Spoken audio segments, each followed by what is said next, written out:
আর এগুলো তো পেন্ডিং অবস্থায় কেন আমি বুঝতেছি না। পেন্ডিং অবস্থায় রেখে মানে কি লাভ হচ্ছে?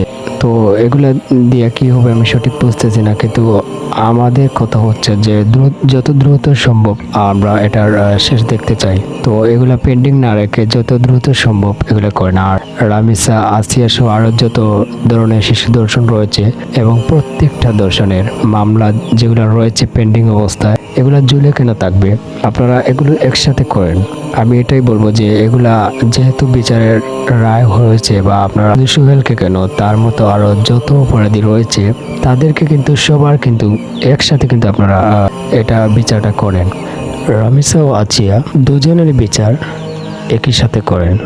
এটা কিন্তু আচিয়ার যে ঘটনাটা সেটা কিন্তু অনেক কার আগে, এতদিন কিন্তু এটা পেন্ডিং অবস্থায় রয়েছে। তো আমার কথা হচ্ছে যদি আপনারা বিচার করেন তাহলে আপনারা দুজনের একসাথে করেন। এখান থেকে কিন্তু শিক্ষা নেওয়া আমাদের জরুরি, এবং এখান থেকে কিন্তু যারা দর্শক রয়েছে, যারা এই ধরনের কাজ করে, তারা কিন্তু এখান থেকে একটা ভালো একটা কিন্তু শিক্ষা পাবে।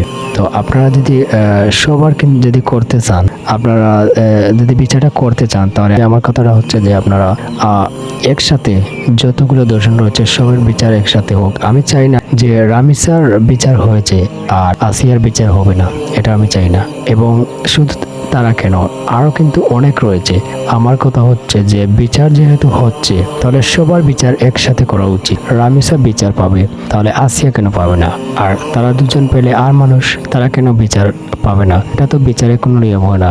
আপনারা এই ধরনের কাজ আমি কিন্তু পছন্দ করি না। এগুলা কিন্তু পেন্ডিং অবস্থায় আপনারা রেখে দেন। এগুলা কথা বলার কারণে কিন্তু, প্রতিবাদ করার কারণে কিন্তু এদের বিচার এই পর্যন্ত এসেছে, না হলে কিন্তু এগুলা আগায় না। বাংলাদেশে যত ধরনের অপরাধী রয়েছে, দর্শন করে যারা, এবং আরো বিভিন্ন যারা মার্ডার, মানুষকে নির্যাতন অনেক কিছু করে, যারা খুবই নিকৃষ্ট জাতের, এমনও কিছু বাংলাদেশে মানুষ রয়েছে।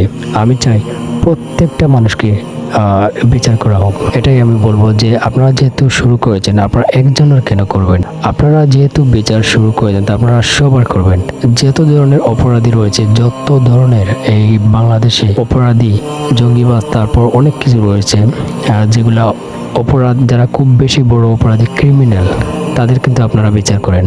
এটাই আমি বলবো, এদের সবাইকে কিন্তু আপনারা বিচার করেন। শুধু দর্শক যে সব থেকে বড় অপরাধ এমন না, তার থেকে কিন্তু আরো জঘন্য অপরাধ হচ্ছে। আর বিশেষ করে যখন শিশুকে দর্শন করা হয়, এটা তো খুবই নিকৃষ্টতম কাজ, কিন্তু আমাদের এই বাংলাদেশে কিন্তু হচ্ছে। এর চেয়ে আরো নিকৃষ্ট কিন্তু কাজ হচ্ছে বাংলাদেশে।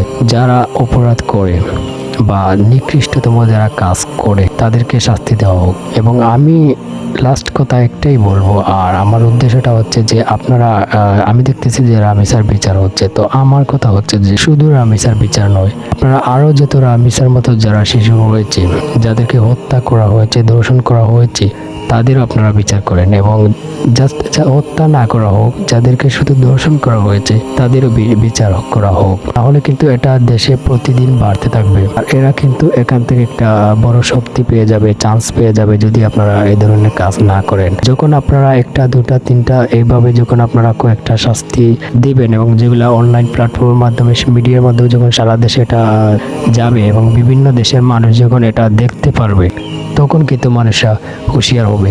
যারা এই ধরনের কাজ করে, যখন সমাবেশের সবার সামনে ফাঁসি দেওয়া হবে, দু একটা যদি আপনারা এটা করেন, তাহলে কিন্তু অন্যান্য মানুষরা যারা এই ধরনের অপরাধী কাজ করে, তারা কিন্তু সচেতন হয়ে যাবে। আর যদি আপনারা একটা যদি আপনারা বিচার করেন, একজনের যদি আপনারা বিচার করেন, দুজনের করেন না, তিনজনের করেন না, তাহলে কিন্তু এটা হবে না।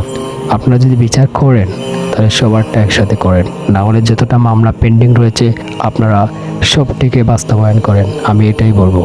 রামিসা সহ, আসিয়া সহ যত ধরনের শিশু রয়েছে যারা ধর্ষণের শিকার হয়েছে, আমি বলবো প্রত্যেকেরই বিচার করা উচিত।